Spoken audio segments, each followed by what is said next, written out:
Hi, gang, it's Hexy. So we're getting ready to start the 14-20 turn. It's one, two, three. So that means there's 6 turns left. The last French reinforcements just came on, but I think this is over, and I'm probably going to wrap this one up, and I'm going to set up another scenario, and I think I'm going to move on to the battalion rules. Now, so let's just discuss the overall picture here. All right. Well, first off, let's go back. Okay. So there's other games that a lot of us play that have morale states and states for the units. I want to say like Line of Battle has it. Most of the MMP Civil War stuff has it. I'm assuming the Napoleonic Brigade system has it too. But this one here is really good. I like this. So you go from a normal state where you're untouched, unharmed, to a disrupted state, which you can still fight.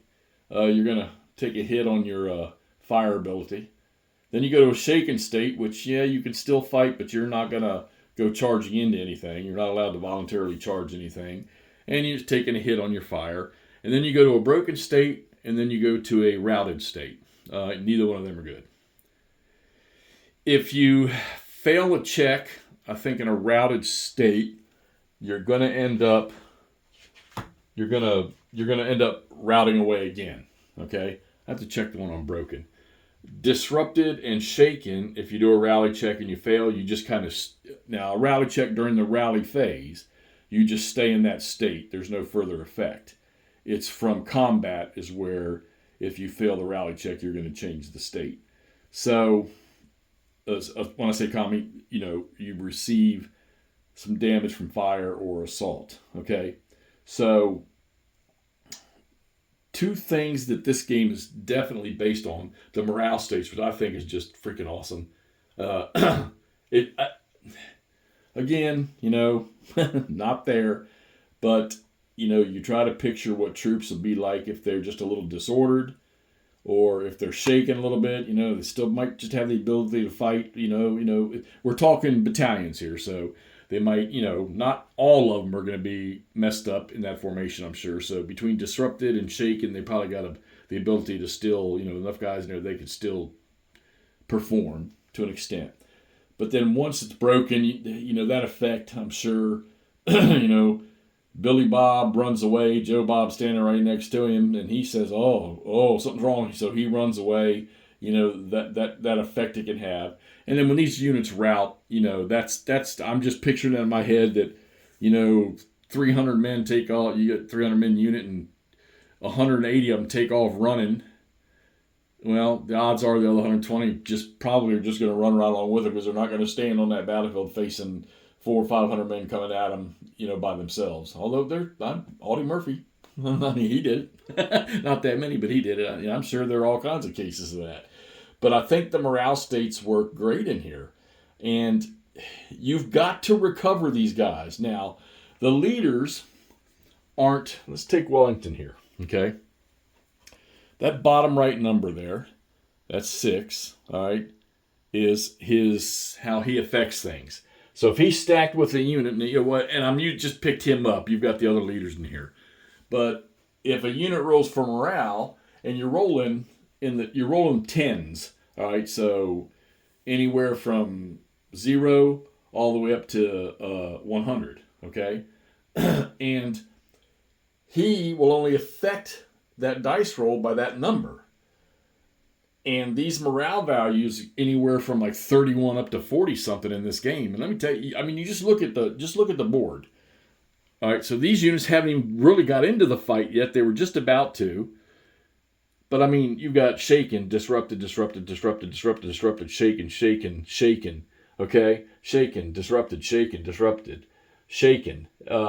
Fortunately for the Allies, their broken units recovered. French. Shaken, shaken, broken, broken, broken, broken, broken, shaken, shaken, shaken, shaken, disrupted, shaken, broken, and broken. I ran out of broken counters actually on this one here. They're in a disaster, and these broken units and these there's no routed units fortunately, but these broken units, they're useless. They've got to recover Uh, and if you, in order for you to get them back into an assault mode to be able to attack, you've got to get them back to at least disrupted, okay, for them to be able to get in there and mix it up.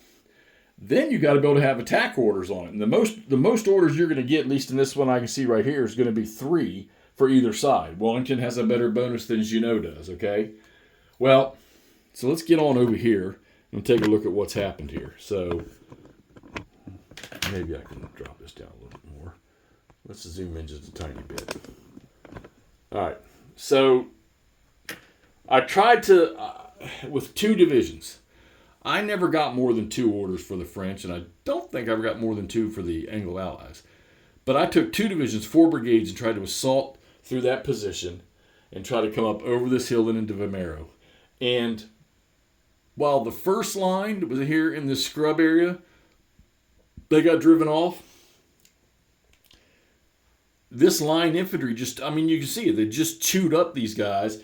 You know, of course, a lot of it's going to be dice roll, but when you're bringing firepower of line infantry, which the British fought in 2-line instead of 3 like the French did, from what I understand, they just brought more firepower, and, you know, the dice roll showed it.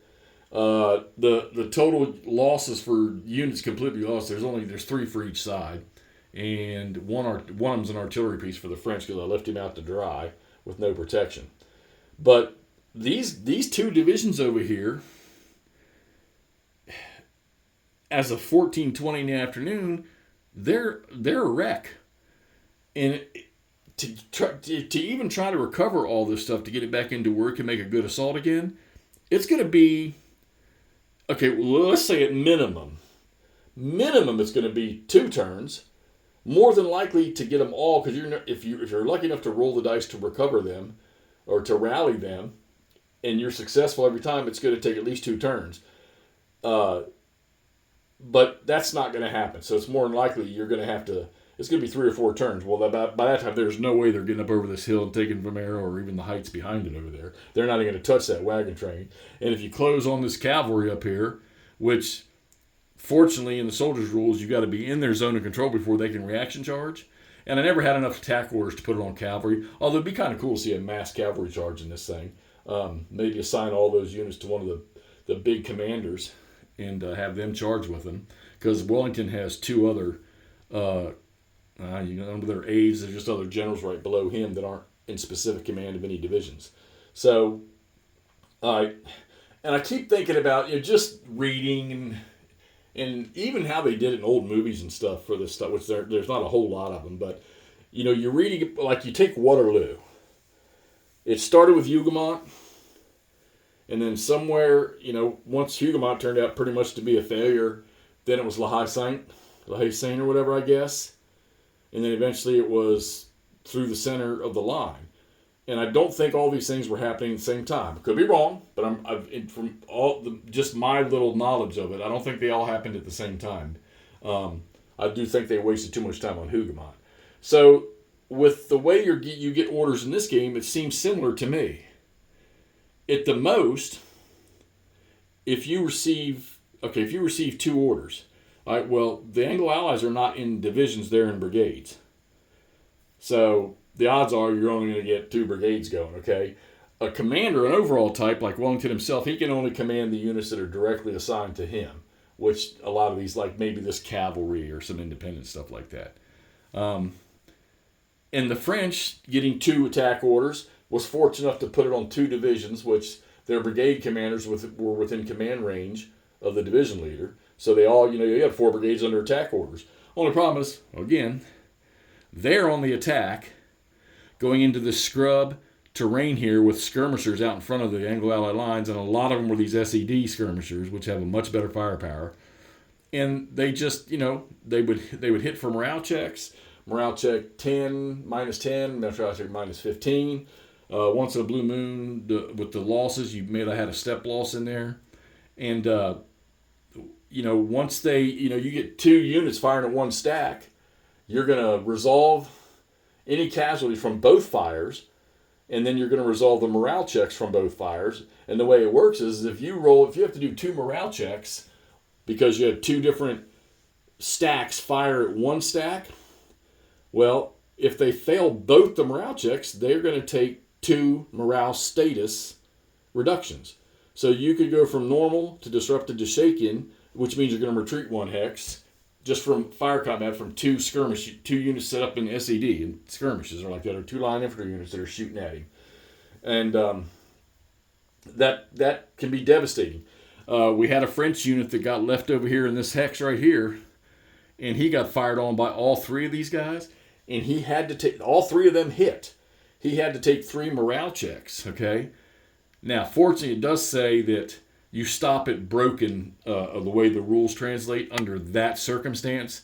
He failed all 3, and he was in a disrupted state. And reading the little box note around that, he stays at broken. He just retreats. He runs away 3 hexes. And so you can see all these broken units. There's 5 broken units just sitting right here, and there's 4 broken units sitting right here. So you're talking about 9 units out of probably 15 that need to recover to get back into doing an assault again. And then all the rest of them are shaken. There's not one just disrupted unit sitting over here on this side of the map. The only ones that are completely clear are the guns. And, the British, they're probably just getting ready to overrun that stuff. And there's no way that this force coming on with the British elements that are sitting over here, there's no way that this force in here is going to deal with that. Okay, it's just not going to happen. You have to get some serious lucky die rolls on the French side and not on the Anglo-Ally side. So, but this system just is intriguing the daylights out of me, and I think it's time for me I want to move up now that I think I've got this down pretty fluid. I want to start incorporating the bot. I'm going to go through the rules and see, because I believe the rule book was written so that, let me make sure, I'm going to say I'm right or wrong. Now, I thought maybe that the rules that applied to the soldier or the battalion game would be, well, yeah, some of the stuff's marked, where you can just read some of the stuff that just applies to the changes. So you're going to incorporate your soldiers game rules with the next level battalion rules, and they're taking it one step farther. And then by the time you get into the brigade rules, that's when you start to get into the depth and the crunch of this Napoleonic system. But I cannot wait for you all to get your hands on this game, because you're going to have a good time with it, and I can't wait to see what everybody says about the system. And you're going to have the haters, and you're going to have the lovers of the game, and there's going to be some that'll be in between. Heck, there'll probably be something the game may not even play. It just maybe even look at it. But the map's gorgeous. The counters are, I can read the counters from standing back here, so it works out really well. So that's Vimeiro.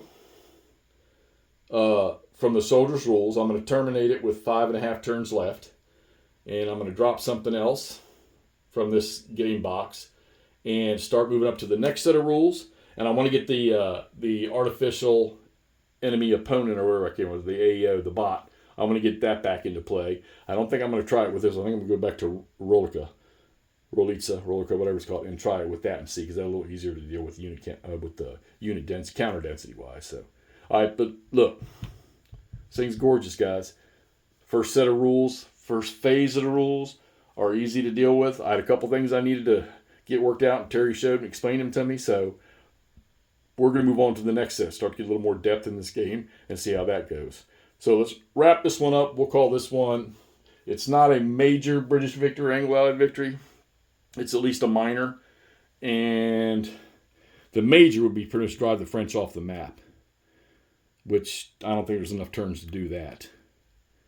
The other one was maintain control of the objectives and cause more damage, casualties, which I got a feeling they did, because there are some French units that are taking step losses here. All right, so let's wrap this up. Let y'all see how this turned out, and we're going to get on with the next one and some other stuff. And we'll talk to y'all soon. See you.